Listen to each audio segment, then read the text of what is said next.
لهذا تشوف فاطمة تقول قال الجليل جل وعلا، قال الجليل جل وعلا. هنا فاطمة تقول قال الجليل. هل في حديث الكساء أشارت أو في حديث ثاني أشار أن فاطمة إجا واحد علمها شنو صار في العالم العلوي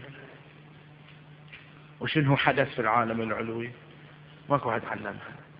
ايش يجي فاطمة قالت قال الجليل جل وعلا؟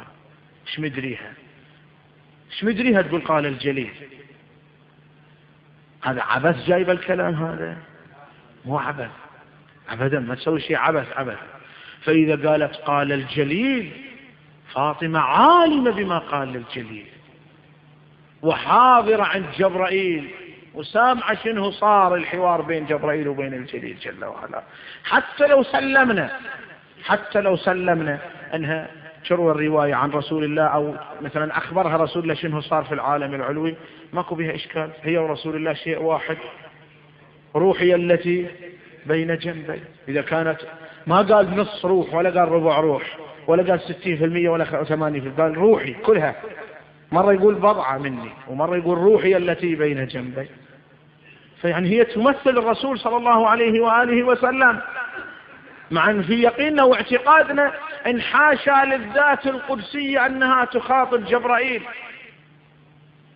الذات القدسية ما تتكلم يا جبرائيل، شلون يتكلم؟ الذات استغفر الله، صفات الذات انها تتكلم.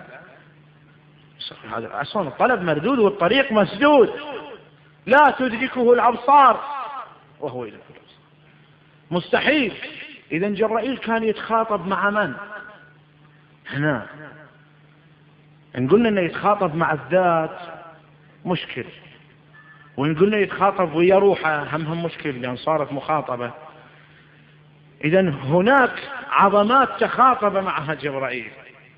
ما نقول إن الذات القدسية لله، ما نقول أبدا. يا من سما في العز ففات نواظر الأبصار ودنا في اللطف فجاز هواجس الأفكار. وهي فاطمة بنفسها تقول في خطبتها الممتنع من الأبصار رؤيته ومن الألسن صفته ومن الأوهام كيفيته. هي بنفسها تقول. إذن الكلام صدر من وين؟ كأن الكلام صدر من الباطن للظاهر. الكلام صدر من العقل الكلي وخاطب جبرائيل، والعقل الكلي هو حقيقة رسول الله صلى الله عليه وآله وسلم. فكأن الخطاب من الحقيقة المحمدية تخاطب جبرائيل، لأن كما في الرواية أن الله سبحانه وتعالى لما خلق جبرائيل أوقفه بين يدي عظمته فقال من أنا ومن أنت؟ فتحير جبرائيل في الجواب، فأتاه النداء من أمير المؤمنين قال قل أنت الرب الجليل وأنا العبد الذليل واسمي جبرائيل.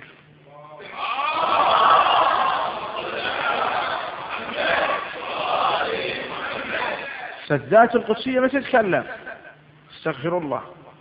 إذن هناك متكلم تكلم مع جبرائيل، مثل حمل قول الجليل جل وعلا إنما أمره إذا أراد شيئا أن يقول له كن فيكون. الكلام من صفة المخلوق، الكلام من صفة المخلوق. فكأن هناك لسان يعبر عن الله، وجعلكم ألسن إرادته. لسان الإرادة أهل البيت.